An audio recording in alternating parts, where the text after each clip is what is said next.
जय हिंद दोस्तों, मैं अनुराग स्वागत करता हूं आप सभी का अपने यूट्यूब चैनल एआर पब्लिकेशन में। कैसे है भाई, बताओ कैसी चल रही है आप लोग की पढ़ाई? बताइए भाई। उम्मीद करता हूँ एकदम जबरदस्त जिंदाबाद तरीके से पढ़ रहे होंगे और जीवन का आनंद ले रहे होंगे। तो भाई आज हम क्या करने वाले हैं, तो आरआरबी एएलपी सीबीटी 1 का हम सैंपल पेपर 1 कराएंगे।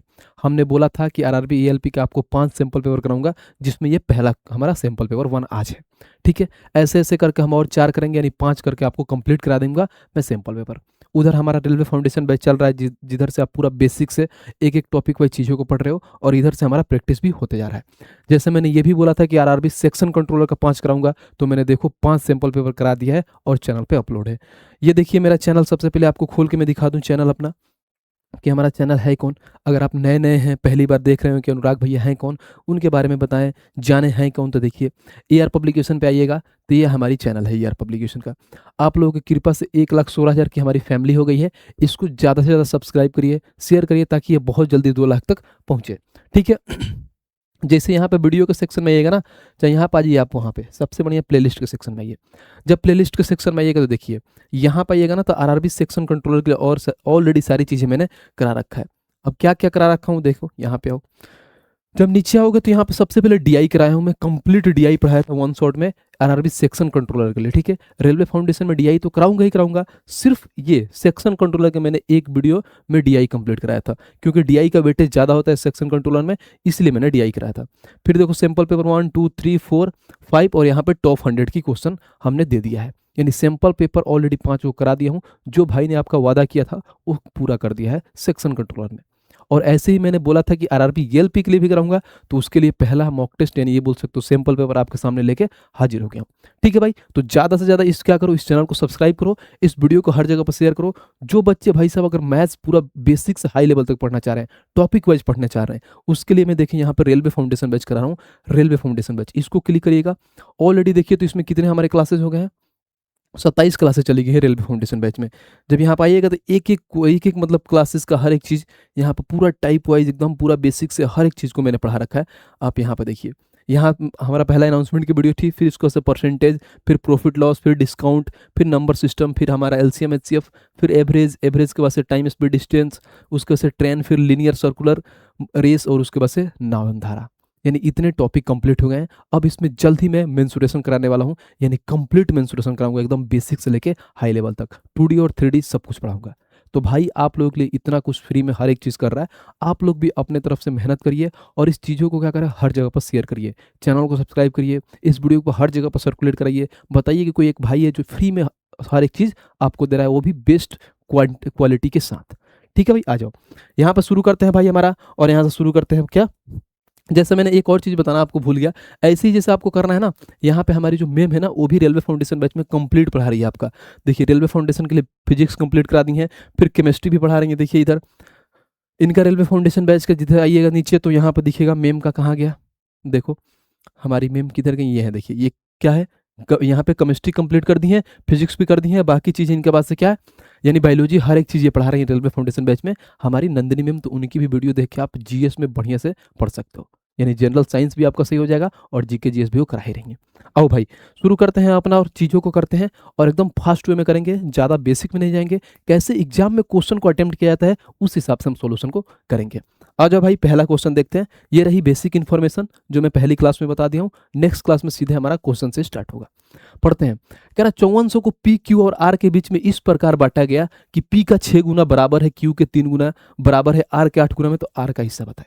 बहुत बेसिक सा सवाल है। देखो हम ये जानते हैं क्या, डायरेक्ट ये लगाओ कि बोला है पी का 6 गुना, तो ये बोलोगे पी का 6 गुना बराबर है किसके, क्यू के 3 गुना के, और बराबर है ये किसके, आर के 8 गुना के। हम हमेशा से बताते आए हैं, कभी भी अगर रेशियो लेना होता है, जैसे मान लो पी का रेशियो, फिर क्यू का रेशियो, फिर अगर मैं आर का रेशियो लेता हूं तो कैसे लेता हूं, इसमें क्या करते हैं, जो भाई साहब जिसका मान होता है ना, जिसका निकालना होता है उसको ढांक देते हैं और पड़ोसी वाले को आपस में गुणा करते हैं। यानी हमेशा बोलते हैं ना कि कोई भी चीज़ अपना अच्छा नहीं लगता है, पड़ोसी का अच्छा लगता है। और वो भाई साहब दौलत हो या कुछ और हो, वो अच्छा लगता है। ठीक है, तो यहाँ पे देखो, मान लो पी का मान निकालना है तो पी को ढाक दो, और अब पी का मान निकालना है तो इन दोनों गुणा कर लो, 8 3 का 24, तो पी का मान यहाँ पे 24 होगा। क्यू का निकालना है, क्यू को ढाक लो, 8 6 के 48, यानी क्यू का 48 हो गया। आर का निकालना, आर का ढाक लो, 36 18 हो गया। अगर ये कट रहा है तो इसको काट दो, काटो भाई, अगर 6 से काटो, 6 चौको 24, 6 3 18, सॉरी 6 8 48, उसके बाद से होगा क्षेत्रीय 18, अब नहीं कटेगा। पी का मान 4 आ गया, क्यू का मान 8 आ गया, आर का मान 3 आ गया। हमें बोला क्या है भाई, तो तीनों लोगों का मान कितना है 5400। तो बोलोगे भैया जो 5400 है कितने का मान है, तो 8 4 12 और 3 15 का मान है। हमें निकालना किसका मान है, तो आर का हिस्सा पूछा है कि आर का हिस्सा क्या है, तो देखो आर का हिस्सा कितना है, यानी 3 का मान निकालना है। बस सिंपल से सवाल है। यहाँ से आओगे और काटोगे, 3 से काटोगे 5 बार में, इसको 5 से काटोगे 108 बार में और जीरो लग जाएगा, यानी 1080 हो जाएगा। और 1080 का है आर का हिस्सा, तो ऑप्शन नंबर डी खत्म, फिनिश। और जो भी क्वेश्चन कराऊंगा ना काफी अपडेटेड होगा, जो हाल फिलहाल में आपके एग्जाम में पूछा गया है। देखो भाई साहब ये कहाँ पूछा गया है, तो अभी आरआरबी जेई का सवाल है 18/2024 में जो एग्जाम हुआ था उसका। ठीक है भाई, बहुत बेसिक सा सवाल है, सारे लोग कर लिए होंगे। आइए नेक्स्ट पे चलते हैं और क्वेश्चन नंबर 2 देखते हैं। 2 को पढ़ते हैं, क्या कह रहा है। कह रहा श्री हरि अपनी आय का 36% खाद्य सामग्री पर और खर्च करते हैं और शेष राशि का 25% कपड़ों, चिकित्सा और अन्य पर खर्च करते हैं। वह हर महीने बची हुई राशि का आधा बचत करते हैं। अब कह रहा है यदि वह हर वर्ष इतना रुपए बचाते हैं तो उनकी मासिक आय क्या होगा। यहाँ पे बस आपको समझना है, यहाँ पे मासिक आय पूछा है और ये जो दिया है ना भाई साहब, पहले क्या दिया है, तो ये सालाना दिया है कि साल में इतना बचाते हैं, तो मासिक आय हमें बताना है कि मासिक आय क्या होता है। मैं शुरू से पढ़ाते आया हूँ, यानी स्टार्टिंग से, कि कभी भी बोले कि मान लीजिए कोई आय है, इसका इतना % यहाँ खर्च करते हैं, इसका शेष का इतना % यहाँ करते हैं, शेष का इतना करते हैं और ओवरऑल कुछ बचाते हैं। तो कभी भी ऐसा है ना कि स्टेप बाय स्टेप में खर्च कर रहे हैं और आपके पास कुछ पैसा बचता है, उस केस में हम क्या लगाते हैं, तो रेशियो मेथड सबसे आसान है। रेशियो नहीं, सीरीज मेथड, कि सबसे आसान से सीरीज लगाते हैं। तो मान लो उसका मासिक आय x था। अब इसमें बोला है क्या कि 36% खाद्य सामग्री पर खर्च करते हैं। मान लीजिए 100 था, अगर 36 खर्च कर दिए तो बचेगा कितना भाई, तो 100 में से 36 घटा लो, यानी 70, उसके बाद यानी 64% बचेगा। फिर इंटू में जो शेष का है ना, फिर 25% क्या करते हैं, कपड़ों और चिकित्सा पर करते हैं। मान लीजिए फिर उसके पास 100% बचा, इसमें से 25 क्या किए खर्च किए, तो बचेगा कितना, 75। जब ये बचता है ना, ये जितना बचता है उसका ये बोला है, देखो यहाँ पे फिर बोला है कि वह हर महीने में बची हुई राशि का आधा बचत करते हैं। यानी इतना है, उन्हें समझो उनके पास बची हुई राशि है, इसका आधा बचत करते हैं। आधा मतलब क्या होता है, यानी 1/2 बचत करते हैं। और ओवरऑल पैसे में कितना बचाते हैं, तो 18, उसके बाद से कितना जीरो है, 4 जीरो, ये 4 जीरो है। अब देखो कहीं ना कहीं ये सारी चीजें क्या है भाई, सालाना में है। हमें मासिक के लिए x मासिक माने हैं, तो इसको भी भाई सब मासिक में बनाने के लिए डिवाइड बाई 12 कर दो, क्योंकि एक साल में होता है 12 महीना। ठीक है, तो उसको मासिक में लाने के लिए 12 से डिवाइड कर दिए, बात खत्म। अब यहाँ से हम कैलकुलेट करेंगे, काटो इसको। अगर यहाँ पे काटने जाओगे तो इसको काट लो 12 से, 12 एकम 12, उसके बाद से आ जाएगा 6 60, 12 5 60, फिर 3 को जीरो आ जाएगा, बहुत बढ़िया।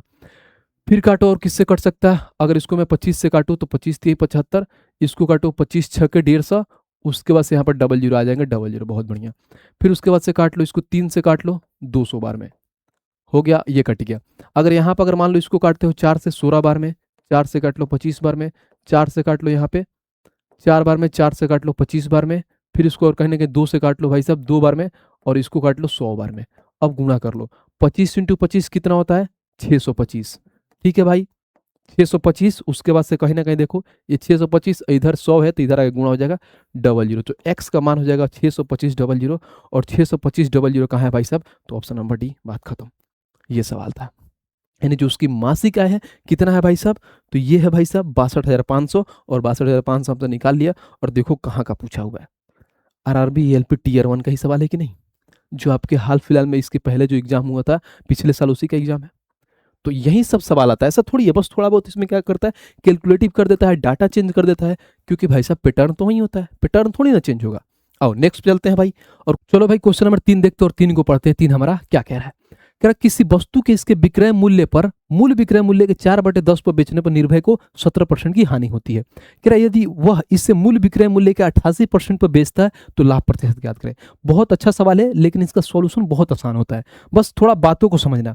यानी ये कह रहा है क्या, इसके मूल विक्रय मूल्य के 4/10 पर बेचता है ना, तो 17% की हानि होती है। इसका मतलब आप क्या समझे, कि मान लीजिए हमारे पास क्या है, सेलिंग प्राइस है हमारा, ठीक है, इसका मूल विक्रय मूल्य के पे मान लो 4/10 पे बेचते हैं, यानी इसके 4/10 पे बेचते हैं, तो हमें हानि कितना का हो रहा है भाई, तो देखो तो 17% की हानि हो रहा है। तो जा कितना पर आया, 100 की चीज है, 17 की हानि हो रहा है, यानी 83%, यानी 83 में जा रहा है। तो सेलिंग प्राइस निकालोगे तो भाई ये उधर जाके गुणा हो जाएगा, तो 830/4 हो जाएगा।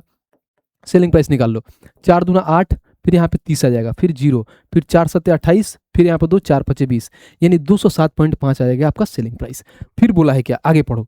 जब आगे हमने देखा तो क्या देखा, यदि वह इसे विक्रय मूल्य के 88% पर बेचता है तो लाभ प्रतिशत निकालो। विक्रय मूल्य का 88%, विक्रय मूल्य आपका कितना था 207.5, इसके 88% पर बेचता है यानी 88/100 में बेचता है तो कितना परसेंट का लाभ होगा, यही सवाल है हमारा। बहुत सिंपल सा सवाल है, बस इसको काट दो। इसको जब पॉइंट हटाओगे तो 0 नीचे आएगा, काटो इसको।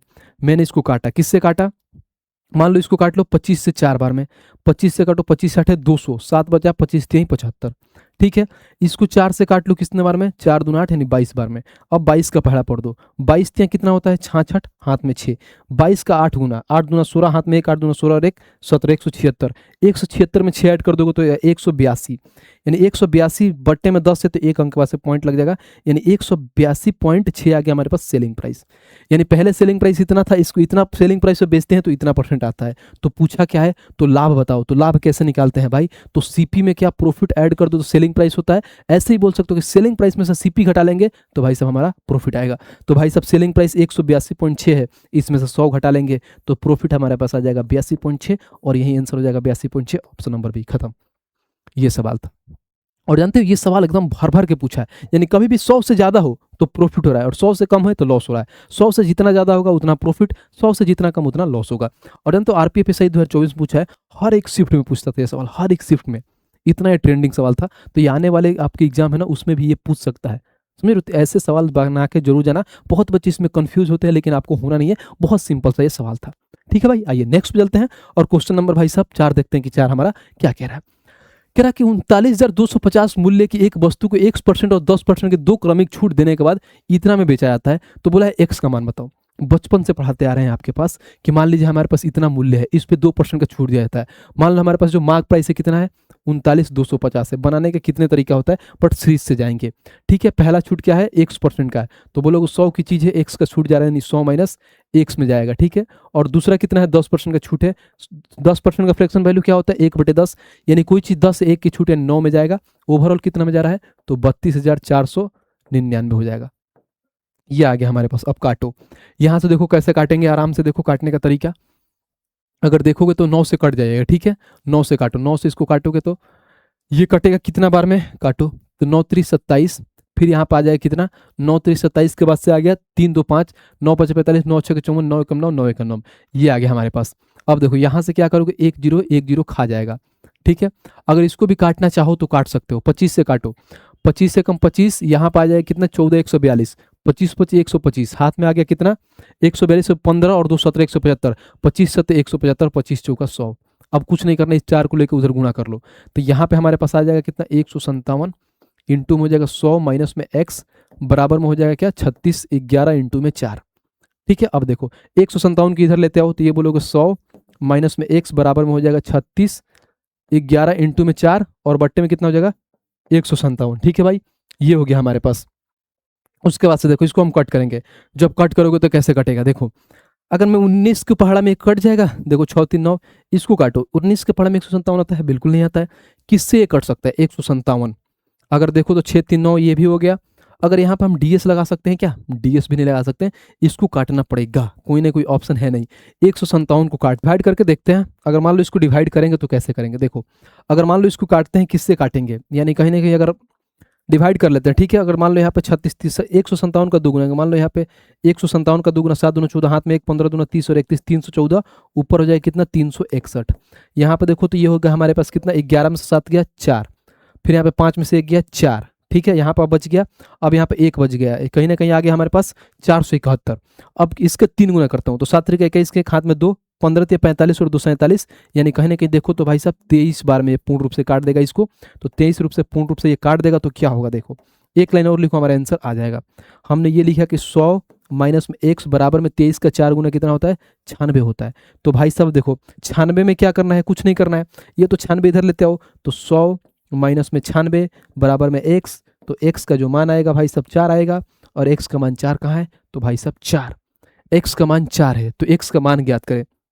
यानी 23 चौका 96 होता है ब्रो, बताना जरा, 23 चौका 92 होता है। फ्लो में कुछ भी चीज़ हम लिखते हैं मेरा दिमाग कम काम करता है, यानी ये हो जाएगा 23 चौका 92। तो यहाँ पर हो जाएगा 92 में से घटाओगे भाई क्या होगा भाई, बताओ बताओ बताओ बताओ। तो ये हो जाएगा 8, तो x का मान 8, 8 का है तो ऑप्शन नंबर डी खत्म। ये सवाल है, इसको एक और तरीके से बना सकते हो, ऐसे बनाया। एक दूसरा तरीका समझो कि दूसरा तरीका से हम कैसे बना सकते हैं, जो हम रेशियो मेथड से पढ़ते आ रहे थे। आपने तो ऐसा बना लिया, कोई दिक्कत नहीं भाई, एक सवाल को बनाने के कई सारे तरीके होते हैं। डरते थोड़ी हैं हम, बिल्कुल नहीं डरेंगे, आ जाओ।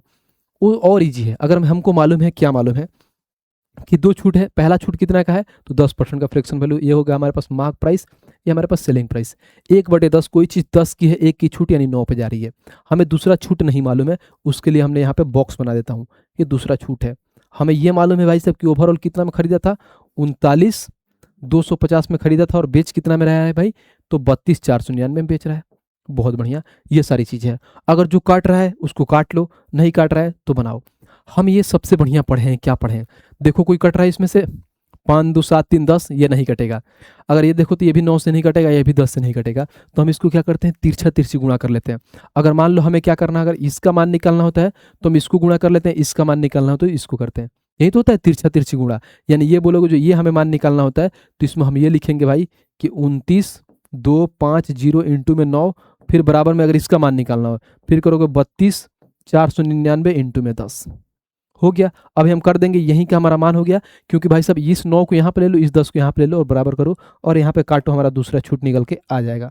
काटो भाई, हम जानते हैं क्या क्या जानते हैं, 9 से इसको काट लो, 9 से काटो, 9 3 27, 9 5 25, 9 6 54, 9 एकम 9, 9 एकम 9, खत्म। फिर देखो यहाँ से एक जीरो से एक जीरो ये खत्म हो जाएगा। अब हमारे पास बचता है कितना, 36 11, और यहाँ पे बचेगा कितना, 36 11 के बाद से बचा भाई साहब 39, कहीं ना कहीं देखो 39, उसके बाद से 25। अब 36 से 11 39 25 को डायरेक्ट काटो, डायरेक्ट काटो। तो मैंने 8 पर निकाला था, तो अगर कहीं इसमें 8 से अगर मैं काट के देखूं तो कटेगा, 8 से तो कटेगा ही नहीं, डायरेक्ट का तो कोई सीन ही नहीं है, क्योंकि 36 से 11 हो गया, इधर 10 एक जीरो खा गया। अब यहाँ पर बचे कितना हमारे पास, 39 25 लाना है, और हमें बोला है कि एक्स का मान बताओ, नहीं कहीं ना कहीं एक्स का परसेंट निकालना, परसेंट में निकालना है। कोई बात नहीं, काटते हैं हम। अगर मैं काट का देखूं, नहीं काट के देखूं तो ऐसे भी कर सकते हो। कैसे कर सकते हो, कोई चीज़ है 39 25 से 36 से 11 में जा रहा है, तो कितना का कमी हो रहा है, तो 4 हो रहा है यहाँ पे, 2 में से गया 1, फिर यहाँ पर 9 में से 6 गया 3, फिर 3 में से गया 314 की कमी हो रहा है, कितने पे, तो 39 भाई साहब 25 इंटू में 100% कर दोगे तो हमारा रेट परसेंट निकल के आ जाएगा। बस सिंपल सी सवाल है। अब आओ काट लेते हैं यहाँ पे। जब यहाँ पे काटेंगे तो 25 से काटोगे 4 बार में, 25 से काटो, 25 से कम 25, फिर 14 142, 25 25 125, 25 7 175, 157। हमने ये पढ़ा था क्या कि 157 का 2 गुना होता है 314, और 4 दूना 8% हो जाएगा, तो दूसरा डिस्काउंट 8%, ऑप्शन नंबर बी खत्म। तो ये सवाल बनाने का 2 तरीका होता है। आप कौन तरीका सबसे पहले दिमाग में आता है वो तरीका बनाओ, उड़ा दोगे। बाकी थोड़ा बहुत इसमें कैलकुलेशन था, बाकी इसमें कॉन्सेप्ट के नाम पे कुछ नहीं था, बेसिक सा सवाल था। और देखो कितना अपडेटेड है सवाल है भाई साहब, RRB NTPC under graduate level का सवाल है। उम्मीद करता हूँ बहुत अच्छे समझे होंगे। आइए नेक्स्ट चलते हैं भाई, और क्वेश्चन नंबर 5 देखते हैं कि 5 हमारा क्या कह रहा है। कह रहा है एक त्रिभुज की भुजाएं 82 18 और 80 सेंटीमीटर है, तो इसका क्षेत्रफल बताएं। यानी कहीं ना कहीं इसका क्या बताना है भाई साहब, क्षेत्रफल, एरिया बताना है। अब देखो आपको ये चीजें बहुत ध्यान से दिखा होगा, क्या दिखा होगा, लिखो यहाँ पे, ये 82 हो गया, ये 18 हो गया, और ये 80 हो गया। ठीक है, आप एक चीज पढ़े होंगे, वो क्या पढ़े होंगे, तो हमेशा आपको मालूम है क्या कि 9 40 और 41 ये ट्रिपलेट है। इसी का 2 गुना करोगे तो 18 हो जाएगा, इसी का 2 गुना करोगे तो 80 होगा, इसी का 2 गुना करोगे तो कितना हो जाएगा, 82 हो जाएगा। ठीक है भाई, इसी का 2 गुना करोगे तो 82 होगा। अब इसका मतलब क्या समझो, कहीं ना कहीं देखो हमारे पास ये 18 80 82 मिल रहा है, 18 80 82 मिल गया तो बात खत्म। 18 80 82 मिलो यानी ट्रिपलेट लगा दो। कभी भी अगर ट्रिपलेट मिल जाए तो वहां पे हमेशा ध्यान रखना कि क्या लग जाएगा, राइट एंगल ट्रायंगल। अगर मान लो ये हमारे पास समझो ये 18 है, ये हमारे पास 80 है, ये 41 हो जाएगा। ये भी बोल सकते हो 9 का 2 गुना है, ये भाई साहब क्या है 40 का 2 गुना है, और ये हमारे पास क्या है, यहाँ पे 82 होगा, और ये जो हमारा होगा 41 का 2 गुना है, यानी 82 यानी 41 का 2 गुना है। बस यही आप ट्रिपलेट लगा। ट्रिपलेट बोलता है हाफ इंटू में आधार, यानी बेस इंटू में हाइट। बेस में हो जाएगा हमारा 18, हाइट में हो जाएगा 40। ठीक है, और यहाँ पे 40 ना होकर ब्रो 18 इंटू में 80, क्योंकि 2 गुना है। बात खत्म, गुणा कर लो। 2 से काटोगे भाई, 2 से काटोगे तो 9 बार में कटेगा, 9 8 72, यानी जो एरिया होगा 720 होगा, और 720 का है तो ऑप्शन नंबर डी खत्म। बस आपको समझना था, अगर नहीं समझोगे तो फिर हीरोन्स फॉर्मूला लगाओ और बनाओ, बहुत टाइम लगेगा। आरआरबी एनटीपीसी 2025 का सवाल है। एक भी क्वेश्चन ऐसा नहीं मिलेगा जो पिछले ईयर का होगा, सारे अपडेटेड मिलेगा भाई, एकदम हाल फिलहाल वाले। आ जाओ नेक्स्ट चलते हैं और क्वेश्चन नंबर 6 देखते हैं कि 6 हमारा क्या कह रहा है। कह रहा 2 बैंक ए और बी 3.5%, 6% की दर से ऋण देते हैं। सचिन प्रत्येक बैंक से 46,000 यानी 4,60,000 रुपए की राशि उधार लेता है। फिर बोला है कि 2 वर्ष बाद सचिन द्वारा दोनों बैंकों में भुगतान की गई साधारण ब्याज की राशियों के बीच का अंतर ज्ञात कीजिए। बहुत सिंपल सा सवाल है। हमें मालूम है कि सिंपल इंटरेस्ट हर साल बराबर होता है, यानी पहले साल 2% है, दूसरे साल भी 2, तीसरे साल भी 2, यानी सिंपल इंटरेस्ट बराबर होता है हर साल में। तो हमें यह भी मालूम है क्या कि भाई साहब पहले बैंक से ले रहा है 3.5%, दूसरे से क्या ले रहा है 6%, और कितने साल बाद चुकाता है भाई, तो 2 साल तक। तो सारे भाई साहब 2-2 साल के गुणा कर लो, और इनका डिफरेंस पूछा है तो ऐसा करता हूँ पहले इनका डिफरेंस ले लेता हूँ, फिर उसमें 2 से गुणा कर लूंगा, यानी हमारा सिंपल इंटरेस्ट आ जाएगा, यानी एसआई का रेट % आ जाएगा। देखो 3.5%, 6%, डिफरेंस कितना हुआ 2.5%। तो बोलोगे भैया 2.5% हमारा रेट है, कितने साल के लिए, 2 साल के लिए, यानी 5% का रेट हो गया।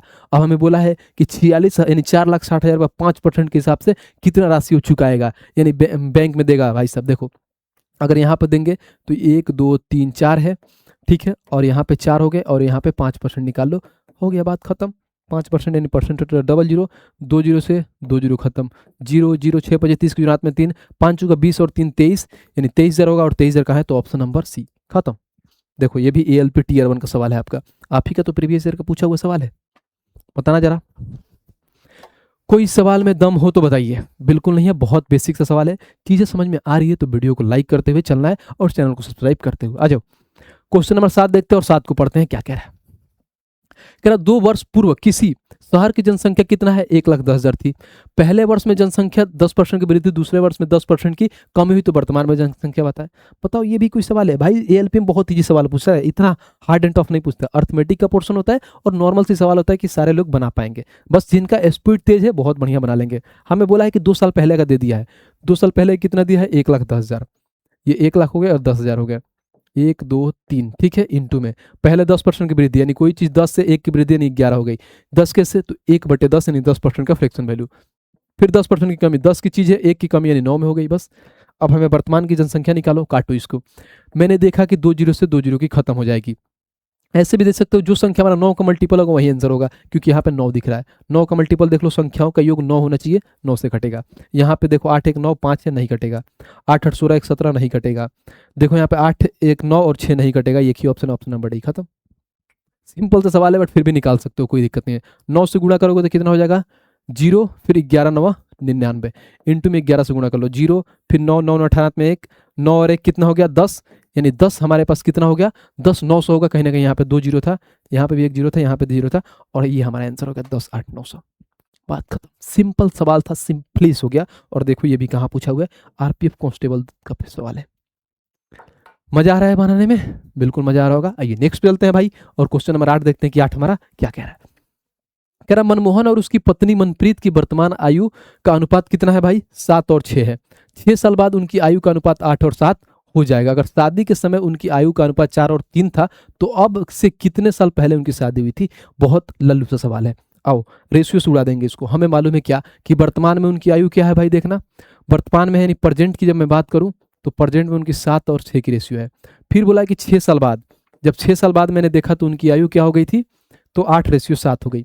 अब इसमें यह पूछा है कि शादी के समय उनकी आयु का अनुपात, यानी शादी के समय यानी पीछे की बात हो रहा है भाई, वर्तमान में अभी हो तो 6 साल बाद आगे जाओगे, शादी तो ऐसा है नहीं कि आगे करोगे, पीछे किए होगे तो पिए होगे, तो उस टाइम उनका अनुपात कितना था, तो 4:3 था। देखो कभी भी अगर एज का सवाल बनाते हैं ना तो एज को का डिफरेंस हो उसको बराबर करते हैं, क्योंकि हमारा एज और आपका एज का डिफरेंस अगर 5 साल है ना, तो जब तक इस धरती पर रहेंगे और जिए मतलब जिएंगे हम लोग, तो हमेशा एज का डिफरेंस हमारा और आपका 5 साल के ही होगा। समझ रहे हो, ये नहीं कि आप 10 साल के हो जाएंगे और मैं 5 साल का ही रहूँगा, नहीं, सारा एज डिफरेंस उतना ही होगा। एज का डिफरेंस देख लेता हूँ, यहाँ पर देखो 1 का, यहाँ भी 1 का, यहाँ भी 1 का, तो बहुत सिंपल सवाल है, बहुत बेसिक है। यहाँ पर देखो यानी कहने कि 6 से 7 हो रहा है, यानी 1 यूनिट का मान है, और 1 यूनिट का मान कितना दिया है, तो 6 दिया है, 1 यूनिट का मान 6 दिया है। हमसे ये पूछा था भाई साहब कि प्रेजेंट में, यानी यही तो बोला है, तो अब से कितने साल पहले शादी हुई थी, यानी प्रेजेंट की बात बोला है, तो प्रेजेंट से कितने साल पहले, यानी कहने के देखो 3 का डिफरेंस है, 1 का मान 6 है तो 3 का मान 6 से गुणा कर दो, यानी 18 साल पहले उनकी शादी हुई, और 18 साल का है तो ऑप्शन नंबर बी खत्म, समाप्त। लोग मालूम है कि एक्स मान के बनाते हैं, वैसे बनाने की जरूरत नहीं था, एकदम बेसिक सा सवाल था। बस देखो कहाँ है, RRB टेक्नीशियन का सवाल है, ग्रेड 3 में पूछा हुआ। मजा आ रहा है भाई, मजा आ रहा है तो लाइक करते हुए चलते रहना। आ जाओ क्वेश्चन नंबर 9 देखते हैं और 9 को पढ़ते हैं। 9 हमारा क्या कह रहा है, कह रहा एक व्यवसाय में 4 साझेदार A B C और D है। ए का राशि डी के निवेश द्वारा 2/3 है, ठीक है। बी और सी बराबर राशि निवेश करते हैं तथा सी का निवेश डी के निवेश का आधा है, ठीक है। यदि वे 1 वर्ष के अंत में इतना रुपए का लाख अर्जित करते हैं तो ए और बी का कुल हिस्सा बताएं। ये एक अच्छा सवाल है, बढ़िया सवाल है। और देखो कहाँ पूछा हुआ है, आरआरबी एएलपी सीबीटी 2 में। बढ़िया इन द सेंस का कि लैंग्वेज बढ़िया है, सॉल्यूशन तो एकदम लल्लू सा होता है। बस आओ, 4 लोग हैं तो 4 लोग को लिख लो पहले, ए बी सी डी, यानी 4 हो जाएंगे। ए हो गए, बी हो गए, सी हो गए और डी हो गए। अब पढ़ो जो जो बोला है, क्या बोला है पढ़ो। बोला है कि ए का निवेश डी के निवेश का 2/3 है, डी के निवेश का 2/3 है। यानी मान लो अगर डी के निवेश का 2/3, अगर मान लो डी हमारे पास 3 करता है ना, तो इसका 2/3 करता है, यानी 2 करेगा। मान लो डी अगर 3 करता है तो 2/3 कैसे निकालते हो, 2/3 तो काटोगे तो ए जो भाई सब होगा कितना करेगा, 2 करेगा। बस भाषा को समझो, बहुत आसान है। अब आगे देखो, आगे इसमें यह भी बोला है क्या कि बी और सी बराबर राशि निवेश करते हैं तथा सी का निवेश डी के निवेश का आधा है। जो सी का निवेश है ना, डी का आधा है, डी का आधा, 3 का आधा कितना होगा, 1.5, और ये बराबर करते हैं तो ये भी 1.5 हो जाएगा। बात खत्म, सिंपल सा सवाल था। अब आगे देखो, फिर इन्होंने बोला है, क्या बोला है पढ़ो। बोला यदि वह वर्ष के अंत में कितना है भाई साहब, इतना लाख अर्जित करते हैं। ये हमारा इन्वेस्टमेंट का रेशियो है। कभी भी अगर टाइम सेम आ जाए तो इन्वेस्टमेंट क्या होगा, प्रॉफिट के बराबर हो जाता है, यानी प्रॉफिट इन्वेस्टमेंट के बराबर होगा। और टाइम सेम कहाँ है, तो इसने ऑलरेडी बोल दिया है, देखो तो वर्ष के अंत में बोला है कहीं, देखो 1 वर्ष के अंत में ये बोल दिया है, यानी कहीं ना कहीं टाइम सेम है। तो जो हमारा ये इन्वेस्टमेंट का रेशियो है, यही हमारा प्रॉफिट का रेशियो हो जाता है। प्रॉफिट में इन्होंने वैल्यू कितना दिया है, 137.6। बहुत बढ़िया, लिखो 137.6 दिया है। और ये किसके मान है भाई, तो 1 वर्ष के अंत में इतना अर्जित करते हैं सारे लोग मिलके। देखो 3 और 2 5, 5 और 1.5 कितना होगा, 3, 5 और 3 कितना हो गया, 8। और किसका मान निकालना है, तो ए और बी का कुल हिस्सा निकालना है। तो ए और बी यानी कहीं ना कहीं देखो 3.5 का मान निकालना है। 3.5 पॉइंट हटेगा, 1 0 नीचे आएगा, ठीक है। पॉइंट हटेगा, 1 0 नीचे आएगा। काटो। अब हम जब इसको काटने गए तो क्या देखें, 5 से काटा तो 16 बार में कटेगा, 5 से काटा तो 7 बार में कटेगा, ठीक है। अगर इसको मान लो 16 से काट लो, 16 से काट लो, 16 85, 16 6 के 96, 16 7 112, 16 8 कितना होता है, 128। उसके बाद से कहीं ना कहीं देखो 128 के बाद से कहीं ना कहीं देखो 8 यानी 9, यानी 16 85, 16 6 के 96, 86 बार में, ठीक है। अगर कटेगा नहीं कटेगा, 7 6 के 42 के 2 हाथ में 4, 8 7 56 और 4 कितना होता है, 50। नीचे 10 है तो 50.2 होगा, और 50.2 तो ऑप्शन में है ही नहीं। देखो 50 नहीं होगा, देखो 7 6 के 42 के 2 हाथ में 4, 8 7 56 और 4 कितना होता है, 60 होता है। तो 60.2 होगा, और 60.2 कहाँ है, तो ऑप्शन नंबर सी, खत्म। ये सवाल था। बताओ है सवाल में कुछ दम, तो सारे सवाल मिलेंगे। ऐसा नहीं कि सब लल्लू लल्लू से नहीं रहेंगे, नहीं, सारे चीज़ को एकदम स्टेप वाइज में बनाना होता है। ऐसा थोड़ी होता है कि कोई सवाल कहीं लिया करा दूंगा, नहीं। एलपी का सवाल है तो उस लेवल का करेंगे, सेक्शन कंट्रोल का सवाल है तो उस लेवल का करेंगे, अभी जेई का करेंगे तो उस लेवल का करेंगे। तो भाई एकदम आपका धुआं धुआं करेगा। बस सिर्फ आपको एक ही काम करना है कि भाई साहब इस वीडियो को हर जगह पर शेयर करो और दबा के शेयर करो। बताओ, जैसे देखो बहुत ऐसे बच्चे हैं, जैसे हमें सीखना चाहिए लोगों से। जैसे मान लो कि हमारे बिहार से ही आते हैं वैभव सूर्यवंशी। कल क्या था, कल क्या भाई साहब, अंडर 19 का फाइनल था, अंडर 19 का फाइनल था। और वैभव सूर्यवंशी भाई को लोग जानते हो क्या कह रहे थे, कि ये बंदा जो है ये हमेशा किस में चलते हैं, तो सिर्फ आपको नॉर्मल से मैच होता है उसमें चलते हैं, जब भी नॉकआउट मैच में जाते हैं तो नहीं चलते हैं। यानी मान लो नॉकआउट मैच मतलब आपको सेमीफाइनल हो गया, फाइनल हो गया, यहाँ पे इनका परफॉर्मेंस नहीं आता है। जैसे पिछले बार पाकिस्तान में हुआ था, फाइनल में वो नहीं चल पाए थे, बहुत लोग क्रिटिसाइज करते हैं। लेकिन ये काम होता है भाई, अगर मान लो उस बंदे को अगर लग जाता है कि नहीं, सारे लोग क्रिटिसाइज करते हैं कि नहीं ऐसा हो रहा है ऐसा हो रहा है, तो परफॉर्मेंस नहीं कर पाया। भाई साहब फाइनल में देखना, धुआं निकाल दिया था मार के, 175 रन मारा, 175। मैंने बाकायदा बैठ के एकदम पूरा वीडियो देख रहा था कल, इतना मजा आ रहा था ना, हर बॉल पे भाई बाउंड्री, हर बॉल पे बाउंड्री। ये होता है कि आराम से पेशेंस से अपना काम करते रहो, उसके बाद से ऑटोमेटिक एक ऐसा समय आएगा कि आपका रिजल्ट बाहर निकल के आएगा। और वो निकला अंडर 19 के कल फाइनल में। सेम वैसा आपका ये हर एक चीज़, लोग बहुत लोग बोलेंगे आपको कि भाई ये करो, ऐसे करता है, ये करता है, बहुत लोग ताना देंगे। कुछ नहीं करना है, चुपचाप अपने ऊपर मेहनत करना है। क्या करना है, अपने ऊपर मेहनत करना है, दबा के पढ़ना है। जिस दिन रिजल्ट आएगा ना, उस दिन सारे लोग बोलेंगे वाह भाई इस पर तो विश्वास था, ये तोड़ेगा, ये तो हमेशा हमको मालूम था कि फोड़ेगा और फोड़ेगा। तो बस, लेकिन यह है कि पहले उस क्रिटिसाइज को झेलो, उन पर जवाब मत दो, हर बात को रिप्लाई मत दो, आराम से सुनो, कोई बात नहीं, जिसको जो बोलना है बोलने दो। बस एक ऐसा समय आएगा जिस दिन रिजल्ट आएगा, सारे लोग आके मेरे रिजल्ट पे तालियां बजाएंगे। इस लेवल का डेडिकेशन होना चाहिए। बस उससे ये सीखने को मिलता है कि भाई साहब कहीं भी रहो, कोई भी दिक्कत है, आराम से अपने से झेल लो, कोई बात नहीं, झेल लेंगे। लेकिन जिस दिन निकलेंगे भाई साहब ना, पूरा धुआं धुआं कर देंगे। ठीक है भाई, आ जाओ। तो 11 को पढ़ते हैं, क्या कह रहा है। कह रहा ए और बी किसी कार्य को क्रमशः 12 दिन और 48 दिन में पूरा करते हैं। उन्होंने साथ मिलकर कार्य शुरू किया और 4 दिन बाद बी कार्य छोड़ना पड़ा। यानी भाई साहब क्या कह रहा है कि 4 दिन तक बाद बी काम को छोड़ दिया। ठीक है भाई, कोई बात नहीं। हमें मालूम है क्या कि ए का निकालते हैं बी का। यहाँ से ये देखो कितना दिन में कर रहा है, 12 दिन में। बी कितने में, 48 दिन में। एफिशिएंसी 12 और 48 का एलसीएम क्या होगा, 48। एफिशिएंसी निकाल लो, तो एफिशिएंसी निकालोगे 12 का 4 गुना और 48 का 1 गुना। ए भाई सब 4 कर रहा है, बी 1 कर रहा है। बोला है कि साथ में वो 4 दिन तक काम किए, तो बोलोगे भैया एक दिन में कितना काम हो रहा है, 5 काम हो रहा है। 4 दिन तक कर रहे हैं यानी 20 काम कर देंगे। ठीक है, कितना काम कर देंगे, 20 काम कर देंगे। टोटल था 48, 48 में से 20 कम कर दिया, बचे है कितना, 28 काम। ठीक है, अब 28 काम बचा, आ गया वो। आगे मैंने देखा तो क्या देखा, ए ने शेष कार्य को पूरा किया, तो बचा हुआ कार्य कितने दिन में पूरा होगा। अब जो शेष कार्य है वो 28 है, जो कौन पूरा करता है, ए करता है। ए का एफिशिएंसी कितना है, 4 है, तो डिवाइड बाई 4 करोगे तो भाई सब शेष कार्य वो 7 दिन में कंप्लीट कर देगा, और यही आंसर हो जाएगा ऑप्शन नंबर बी, खत्म। बताओ कितना प्यार से निकल जाएगा। और देखो ये आप ही के एग्जाम में पूछा हुआ है कि नहीं, देखना जरा, आरआरबी एलपी सीबीटी 2 का सवाल है। ये कोई सवाल था, ये बिना कलम उठाए आप बना सकते हैं, बस आपको प्रैक्टिस अच्छी होना चाहिए। और प्रैक्टिस के लिए आपको बुक कौन सा होना चाहिए, तो वो बुक है भाई साहब, ये है रेलवे मैथ्स। इस बुक को मंगाओ और दबा के प्रैक्टिस करो, क्योंकि सारे जितने भी क्वेश्चन है ना, इस बुक के अलावा कहीं से नहीं आ सकता है। इस बुक को ऑलरेडी मैं रेलवे फाउंडेशन बैच में कंप्लीट सॉल्यूशन करा रहा हूँ, तो भाई साहब इस बुक को मंगाओ, बहुत फायदेमंद होगा।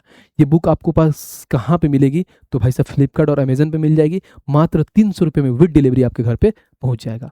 फिर भी अगर नहीं पहुंच रहा है तो आप अपने लोकल बुक शॉप पे जाकर बोलिएगा कि हमें आदित्य रंजन सर की मैथ्स वाली बुक चाहिए, तो बाकायदा वो मंगा के देगा। बाकी इस वीडियो के डिस्क्रिप्शन में इस बुक का लिंक है, तो मंगाइए और ज़्यादा से ज़्यादा प्रैक्टिस करिए, ताकि आपका जो मैथ्स का स्कोर है ना, 100 में 100% सिर्फ मैथ्स में आए। बाकी सब्जेक्ट का तो चिंता छोड़ दीजिए, मैथ्स मेरे ऊपर छोड़ दीजिए कि अनुराग भैया हैं जो रेलवे मैथ्स को अकेले संभाल लेंगे। बस आपको जैसे जैसे बोलता हूँ वैसे वैसे करिए, पूरा 100 में 100% मार्क्स लेके आओगे भाई। ठीक है, आ जाओ। आओ भाई क्वेश्चन नंबर 12 को देखते हैं क्या कह रहा है। कह रहा है एक चोर जिसकी गति 8 किलोमीटर प्रति घंटा है, एक पुलिस वाले से भाग रहा है, ठीक है, जिसकी गति 10 किलोमीटर प्रति घंटा है। हमेशा मालूम है कि चोर आगे रहता है, पुलिस पीछे रहती है। 8 किलोमीटर ये चल रहा है और भाई साहब पुलिस 10 किलोमीटर चल रही है। यदि चोर पुलिस वाले को 100 मीटर के आगे है, यानी जो चोर भाई साहब है पुलिस से 100 मीटर आगे हैं, तो बोला है तो पुलिस वालों को चोर को पकड़ने में कितना समय लगेगा, यानी टाइम पूछा है। हमें मालूम है कि टाइम क्या होता है भाई, टाइम बराबर में होता है डिस्टेंस अपॉन में स्पीड। डिस्टेंस में क्या है, तो 100 मीटर आगे यानी 100 मीटर। अब स्पीड में क्या लोगे, बोलोगे भैया इसमें किसका स्पीड लेंगे, तो कभी भी चोर और पुलिस का कॉन्सेप्ट आ गया, उस पर रिलेटेड जितने भी सवाल आए, तो स्पीड का 2 चीज़ होता है, उसमें लगता है रिलेटिव स्पीड का कॉन्सेप्ट। और रिलेटिव स्पीड में क्या बोलता है कि कभी भी अगर 2 लोग सेम डायरेक्शन में जा रहे हैं, तो उसमें स्पीड जो होगा हमारा S1 माइनस S2 होता है। अगर अपोजिट में जा रहे हैं भाई, तो अपोजिट में जो स्पीड होता है S1 प्लस में S2 होता है। यहाँ पे सेम डायरेक्शन में जाते हैं, हमेशा चोर पुलिस में देखना सेम डायरेक्शन में भाग रहे हैं। अगर मान लो ये हो गया क्या है, पुलिस सीधे भाग रही है और चोर इधर जा रहे हैं, कोई पकड़ेंगे बिल्कुल नहीं, सेम डायरेक्शन में जाते हैं, तो उस केस में स्पीड का डिफरेंस लेते हैं। यहाँ पे क्या है, 10 मीटर है, 10 किलोमीटर, यहाँ पे 8 किलोमीटर पर आवर है, तो बोलोगे भैया यहाँ पे जो स्पीड का डिफरेंस आएगा क्या आएगा हमारे पास, तो आएगा स्पीड का डिफरेंस 2 किलोमीटर पर आवर। ऊपर मीटर में है और नीचे क्या है भाई साहब, ये किलोमीटर में, तो इसको भी मीटर में बताओ। तो मीटर में बताने के लिए क्या करते हैं भाई, तो गुणा करते हैं 5/18 से, क्योंकि ये बड़ी वैल्यू है, बड़ी वैल्यू से छोटी वैल्यू में जाते हैं। तो मैं ऐसा करता हूँ, इस 18 को ऊपर भेज देता हूँ, इस 18 को आप ऊपर भेज दो, यानी यहाँ पे आ जाएगा। अब गुणा कर लो, ये मीटर पर सेकंड में आएगा, ठीक है, सेकंड में आएगा टाइम हमारा। काटो 10 से खत्म, यानी कहीं ना कहीं 180 सेकंड आ गया हमारे पास। टाइम कितना आ गया, 180 सेकंड, लेकिन सारे वैल्यू देखो तो कहीं ना कहीं मिनट में दिया है। तो आप शुरू से पढ़ते आए हैं कि 60 सेकंड में क्या होता है भाई, बताना जरा, तो 1 मिनट होता है। तो हमें मालूम है कि 60 अपने आप का 3 गुना हुआ है, यानी अपने आप का 3 गुना यानी 180 सेकंड हुआ है।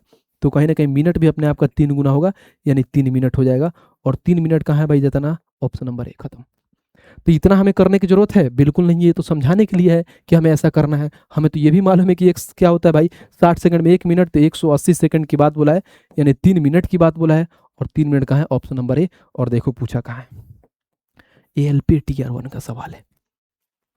देख रहे हो भाई, मजा आ रहा है एकदम, चीजें मजा आ रही, तो वीडियो को लाइक करते हुए चलना है, रुकना नहीं है। आ जाओ क्वेश्चन नंबर भाई 13 पर देखते हैं, और 13 को मूव ऑन करके पढ़ते हैं कि 13 हमारा क्या कह रहा है।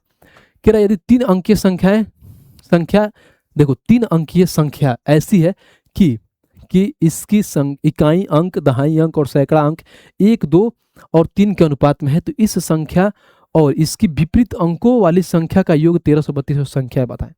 ये बहुत अच्छा सवाल है, जानते हो, इसमें थोड़ा लैंग्वेज घुमाया है। और देखो ALP का ही पूछा हुआ है, ALP Tier 1 का सवाल है। ऐसे ऐसे सवाल आते हैं, इसलिए सब कुछ करना जरूरी होता है, ऑथेंटिक चीजें पढ़ना होता है। ये नहीं कि कूड़ा कचरा कुछ भी पढ़ रहे हैं जो एग्जाम से रिलेशन ही नहीं है, समझ रहे हो। आओ पहले जो रेशियो में दिया है तो हम यहाँ पे लिख लेते हैं। मान लो हमारे पास 1x हो गया, यहाँ हमारे पास 2x हो गया, यहाँ पे आ गया 3x हो गया। ठीक है, अब बोला है क्या, समझो। कभी भी आपको मालूम है यहाँ पर क्या बोला है, इसकी इकाई अंक क्या है भाई, 1 है, और दहाई अंक क्या है भाई, तो 2 है, और सैकड़ा अंक क्या है, 3 है। तो हमें मालूम है कि इकाई अंक मतलब सिर्फ एक एक्स होता है, यानी 1x हो गया। ठीक है, फिर समझो उसके बाद दहाई अंक में क्या होगा, तो हमेशा 10 होता है, यानी 2x होता है, और सैकड़ा अंक में क्या हो गया, तो 100 होता है, इंटू में होगा 3x। यानी अंकों का बात बोला है, तो इकाई में 1 अंक होता है, दहाई में 10 होता है, और सैकड़ा में क्या होता है, 2 अंक होता है, और हजार में 3 अंक होता है। ठीक है, अब उसके बाद से देखो आगे पढ़ो, बोला क्या है भाई, इस संख्या और इसकी विपरीत अंकों वाली संख्या का योग। पहले इस संख्या को लिखते हैं कितना आ रहा है, मान लिखते हैं पहले। तो ये होगा 1x प्लस में क्या हो जाएगा 20x प्लस में 300x। अब सारे को ऐड करो तो 320 और 321x। ठीक है, अब इसको बोला है कि इसके विपरीत वाले संख्या का योग, और विपरीत वाले संख्या का योग क्या होगा, तो विपरीत में अगर देखेंगे तो हमारे पास क्या बचेगा, 1, फिर उसके बाद 2 3x, यानी विपरीत संख्याओं का योग कितना हो जाएगा 123x। यही तो होगा, इसके विपरीत संख्या कर दो तो ये हो जाएगा 321 और 123, इनका योग इतना दिया है। तो बोलोगे भैया क्या बोलोगे, देखो 1332 से कितने का मान है, तो ये देखो 3 और 1 4, 2 और 2 4, और 3 और 1 444 का मान है। अब ये 444 का मान है तो हमें वह संख्या निकालना है, यानी कहीं ना कहीं हमें x का मान निकालना है, यानी वो संख्या निकालना है। तो इसको हम करेंगे, अगर मान लो इसको किससे काट सकते हो, तो यहाँ पे ऐड कर लेंगे तो कितना हो गया भाई 444, और यहाँ पे x है। ठीक है, हमें पूछा क्या है, वह संख्या निकाले, यानी जो संख्या कितना है 321 का मान निकालना है, तो 321x कर लेंगे, बस बात खत्म। काटो इसको, यहाँ से ये खत्म हो गया। अब देखो इसको किससे काट सकते हैं, देखो 11 से कट सकता है, 11 से ना कट के 4 से काटो, 4 एकम 4, 4 एकम 4, 4 एकम 4। ठीक है, अब इसको मैं 4 से काट लिया, बहुत बढ़िया, 4 से इसको काटा तो 4 3 12, फिर यहाँ पे आ गया कितना भाई 4 3 12 1, फिर 4 3 12 1, 4 3 12, इसको काट लो 3 बार में, तो 3 से 21 का 3 गुना 3, 3 दूना 6, 3 3 का 9, यानी 963 होगा। 963 ऑप्शन नंबर क्या खत्म।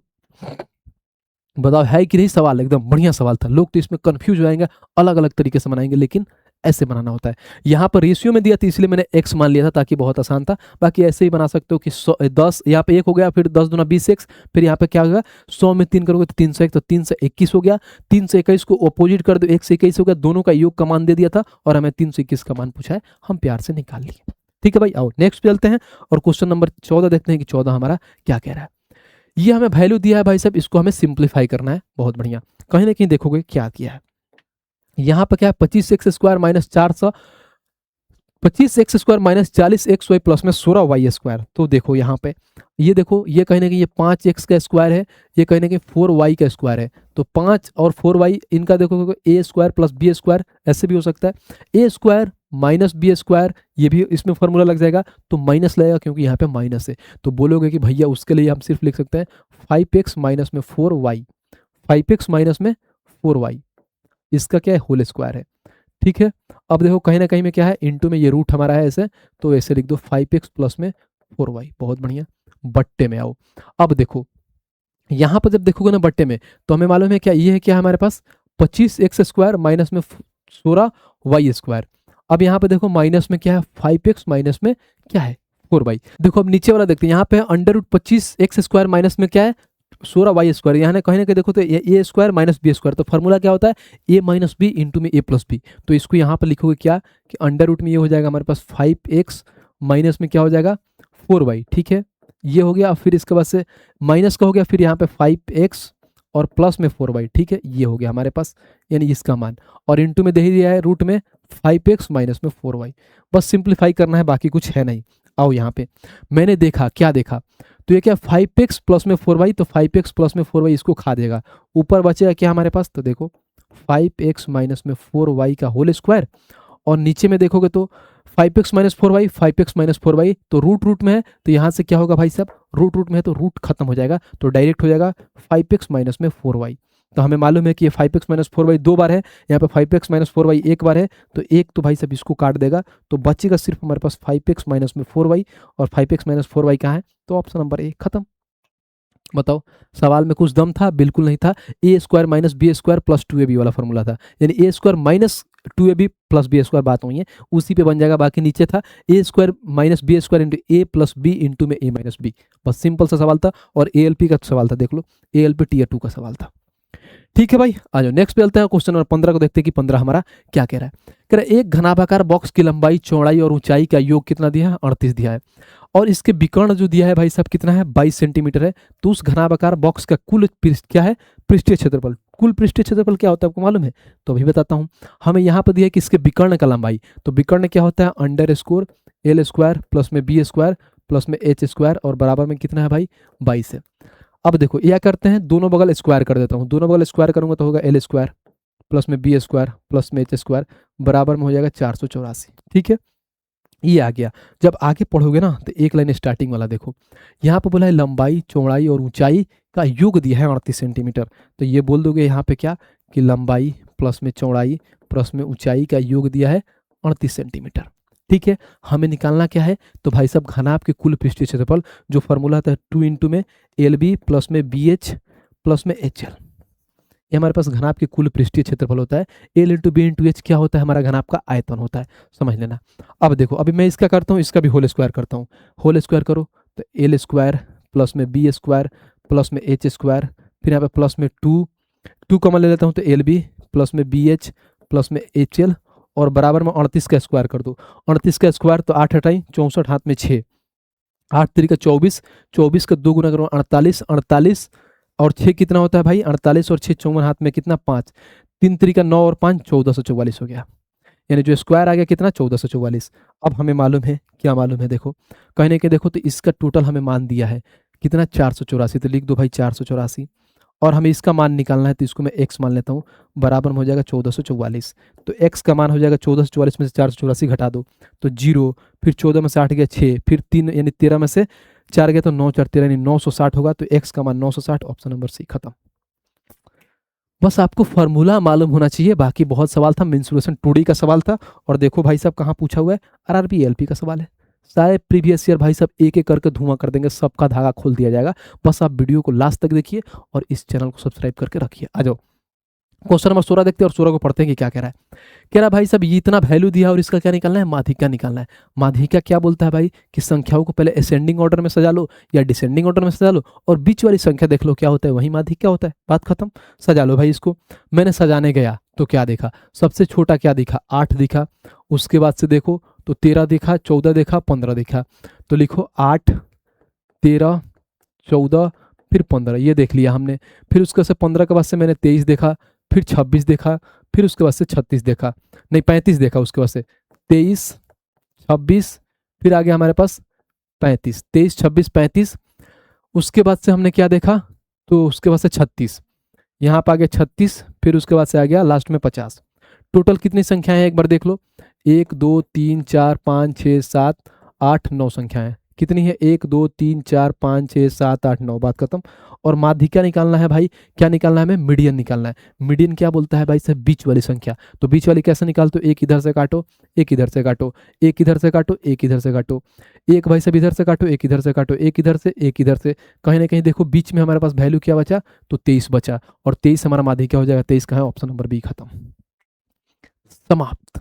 ये सवाल है माध्यिका निकालने का कि हमने डायरेक्ट क्या करते हैं कि सारे वैल्यू को निकालते हैं और बीच वाला जो वैल्यू होता है वही हमारा आंसर होता है। देखो पीछे हमने इधर से कितना क्वेश्चन काटा, तो यहाँ से हम 4 काट दिए, 9 है, ठीक है, और इधर से हमने 4 काट दिया तो बीच में बचा 23, 23 हमारा आंसर हो गया, खत्म। ये सवाल था। बताओ इस सवाल में कोई दुख दर्द पीड़ा हो तो बताइए, बिल्कुल नहीं। आइए नेक्स्ट चलते हैं और क्वेश्चन नंबर भाई साहब नेक्स्ट देखते हैं कि क्वेश्चन नंबर 27 हमारा क्या कह रहा है। कह रहा है यदि साइन थीटा बराबर 1/2, उसके बाद से 13 into cosec square theta minus 3 into cot square theta minus 15 का मान बताओ। हम शुरू से पढ़ते आ रहे हैं, क्या पढ़ते आ रहे हैं बताना जरा, कि साइन थीटा 1/2 दिया है, नहीं साइन थीटा का मान 1/2 दिया है तो क्या होता है, तो थीटा का मान हमारे पास 30 डिग्री आ जाएगा, क्योंकि 30 का ही तो मान होता है 1/2। अब पुट कर दो यहाँ पे 13 कोसेक स्क्वायर थीटा, 13 हो गया, ठीक है। अब बोलोगे भैया कि कोसेक 30 का मान क्या होता है, तो साइन 30 का उल्टा कर दो, साइन 30 का मान 1/2 तो कोसेक 30 का मान 2, तो 2 का स्क्वायर कर दोगे तो यहाँ पे 4 होगा, माइनस फिर इंटू में 3 है, यहाँ पे 3 इंटू में कॉट स्क्वायर है, तो कॉट का क्या होगा, तो 10 30 का मान 1/√3, तो कॉट का मान होता है √3, यानी कॉट 30 का मान √3 होता है। √3 का स्क्वायर करोगे तो सिर्फ 3 होगा, 3 हो गया और माइनस में 15 है, बात खत्म। लो भाई साहब 52 माइनस में 3 3 9 माइनस 25, ठीक है, 9 माइनस में 15 तो 24 हो गया, ठीक है। यहाँ पर देखो तो 12 में से 4 गया 8, 4 में से 2 गया 2, यानी 28 हो गया और 28 का है तो ऑप्शन नंबर डी, खत्म। तो ट्रिको का सवाल बहुत कम आता है, एकदम बेसिक सा सवाल आता है, ऐसे ही नॉर्मल से जो वैल्यू पुट करके निकाल लोगे, सिंपल सा सवाल होता है। आओ क्वेश्चन नंबर 18 देखते हैं, और 18 को पढ़ते हैं क्या कह रहा है। कह रहा है वह सबसे बड़ी संख्या जो 131, 91 और 215 को विभाजित करने पर 8, 9 और 10 शेष बजाती है, तो वह है। यानी बड़ी से बड़ी संख्या के बाद बोला नहीं एचसीएफ निकालते हैं। तो कभी भी एचसीएफ निकालने तो क्या करते हैं, सबसे पहले पहली वैल्यू रख दो 131, फिर उसके बाद से 91, फिर यहाँ पर से 215। अब इसमें से माइनस कर दो 8, फिर कर दो 9 और फिर कर दो 10, माइनस कर जो वैल्यू आता है उसी का एचसीएफ निकाल लो, तो सबसे बड़ी से बड़ी संख्या होगी जो भाई साहब वही होगी। अब देखो 131 में से 8 घटा दो तो 11 में से 8 गया 3 हो गया, यहाँ पे बचा 2, 12 में से 8 गया 4 हो गया। ठीक है, यानी देख रहे हो क्या गड़बड़ हो रहा है मेरे साथ, एकदम यही धोखा होता है ब्रो। क्या करें हम, बताइए क्या करें। देखो 131 में से पहले हमें क्या करना है, 8 घटाना है। तो हम सबसे पहले क्या करते हैं, 131 में से 6 घटा लेते हैं, 125 हो गया, उसमें से 2 कम कर लेंगे तो 123 हो गया, बात खत्म, यही सवाल है कोई। अब देखो 91 में से 9 घटाना, 91 में से 10 घटा लो, 81 में 1 ऐड कर दो 82 हो गया। अब देखो 215 में से 10 घटाओगे तो 200 भाई साहब 5 हो जाएगा, बात खत्म। अब हमें निकालना है भाई साहब इसका एचसीएफ, हाईएस्ट कॉमन फैक्टर, जो भाई साहब यही तो बोला है कि बड़ी से बड़ी संख्या जो विभाजित करें, कौन सी से बड़ी संख्या जो इनको विभाजित करने पर ये शेषफल दे, बात खत्म। आइए तो डिफरेंस ले लेते हैं, सबसे पहले दो सबसे जो छोटी संख्या होंगी ना उसके भी इसका डिफरेंस ले लेते हैं, और डिफरेंस से देखते हैं कि कट रहा है कि नहीं कट रहा है। अगर नहीं कटेगा तो उस डिफरेंस का फैक्टर से देखते हैं कि कट रहा है कि नहीं कट रहा है। आओ यहाँ पे देखो भाई साहब, तो डिफरेंस क्या हो जाएगा, ये हो जाएगा 1, ये हो जाएगा 4, यानी 41 हो गया। अब देखो 41 ये कट रहा है, ये कट रहा है, ये कट रहा है, अगर सब कट रहा है तो हमारा एचसीएफ 41 होगा, अगर नहीं कट रहा है तो 41 का कोई फैक्टर होगा। 41 का कोई फैक्टर ही नहीं था क्योंकि प्राइम नंबर है। चेक कर लेते हैं, 41 का 3 गुना 123, 41 का 2 गुना 182, 41 का 5 गुना 205, यानी जो एचसीएफ होगा 41, और 41 का है तो ऑप्शन नंबर डी खत्म। यानी वह बड़ी से बड़ी संख्या है जो भाई सब सबको विभाजित करेगी तो शेषफल ही आएगी। अब आपको विश्वास नहीं है तो 41 से डिवाइड कर लो 123 को, शेषफल 8 आएगा। 41 को 91 में डिवाइड कर लो, शेषफल 9 आएगा। 41 से इसको 215 को डिवाइड कर दो तो कितना आएगा भाई, शेषफल हमारा क्या आएगा, 10 आएगा, बात खत्म। आओ नेक्स्ट चलते हैं और क्वेश्चन नंबर 19 देखते हैं कि 19 हमारा क्या कह रहा है। कह रहा है 155 मीटर और 160 मीटर लंबी 2 ट्रेन समांतर पटरियों पर विपरीत, ठीक है, दिशाओं में क्रमशः 74 किलोमीटर प्रति घंटा, 52 किलोमीटर प्रति घंटा की चाल से चल रही है। तो वे देखो बोला है तो वे एक दूसरे को कितने सेकंड में पार करेगी, हमें टाइम बताना है। हमें शुरू से पढ़ते आ रहे हैं कि कभी भी अगर मान लो हमारे पास क्या आ जाए, रिलेटिव स्पीड का कॉन्सेप्ट आ जाए, अगर उसमें अगर ट्रेन हमारे पास सेम डायरेक्शन में चले, तो स्पीड होगा S1 माइनस में S2। अभी मैंने स्टार्टिंग में बताया था। अपोजिट में चले भाई तो अपोजिट में क्या होता है भाई, तो स्पीड S1 प्लस में S2। अगर किसी बच्चा को पढ़ना है तो पूरा एकदम बेसिक से हाई लेवल तक मैंने रेलवे फाउंडेशन बैच में कंप्लीट करा दिया है क्या, ट्रेन को, तो वहां से भी जाके आप देख सकते हैं। ट्रेन को बाकायदा 2 क्लासेस में एकदम धुआं के तरीके से पढ़ाया हूँ। ठीक है, ये हो गया। ये सिर्फ स्पीड के केस में होता है, समझना, ये स्पीड के केस में होता है। एक आता है इसमें डिस्टेंस होता है, तो डिस्टेंस में हमेशा ध्यान रखना कि डिस्टेंस में भाई साहब ट्रेन अपोजिट जा रहा है, सेम जा रहा है, हमें कोई फर्क नहीं पड़ता है। डिस्टेंस में हमेशा दोनों ट्रेन का लेंथ ऐड होता है, हमेशा ऐड होता है, हमेशा ऐड होता है, बात रखना बस। तो हमेशा डिस्टेंस में क्या होगा, तो उन लोगों का डिस्टेंस SD प्लस में यहाँ पे SD हो जाएगा, यानी ऐड होता है, डिस्टेंस ऐड होता है, बस यही सवाल है। इसको मिटा देता हूँ, आपको उम्मीद करता हूँ समझ में आ गया होगा। पूरा बेसिक से पढ़ना है तो रेलवे फाउंडेशन जाइए, इसी के प्लेलिस्ट में मिलेगा, और कंप्लीट वहाँ पे ट्रेन पढ़ा दिया है। हमें टाइम निकालना है कितने समय में पार कर लेगी। टाइम होता है डिस्टेंस अपॉन में स्पीड। डिस्टेंस में मैंने क्या बोला था, ट्रेन विपरीत जाए चाहे सेम जाए हमेशा ऐड होता है। तो इनका लंबाई देख लो भाई, 155 और 160, कहीं ना कहीं बोलोगे भैया ये हो गया 5, फिर हो गया 6 5 11, हाथ में 1, फिर यहाँ पे 315 डिवाइड बाई स्पीड में क्या लेते हैं, तो पहले देखते हैं कि कौन से डायरेक्शन में ये जा रहे हैं। आओ मैंने देखा, क्या देखा, समांतर पट्टी पर विपरीत दिशा में जा रहे हैं, यानी विपरीत दिशा मतलब क्या, अपोजिट की बात हो रहा है, तो अपोजिट में स्पीड ऐड होता है। स्पीड देखो 74 है और 52 है, ऐड कर लो तो ये हो जाएगा 4 और 2 6 और 7 5 12, ठीक है, 126 आ गया।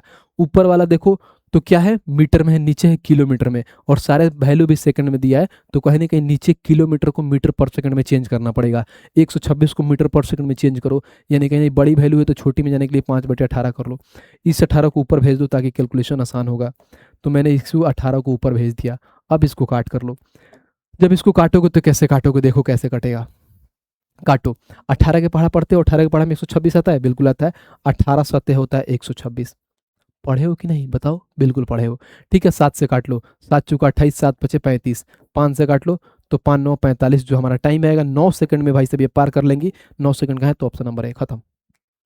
अब ये सवाल कहाँ का है देखना जरा, कहाँ पूछा हुआ है, तो सवाल भाई साहब पूछा RRB ELP CBD 2 का, ELP का सवाल है।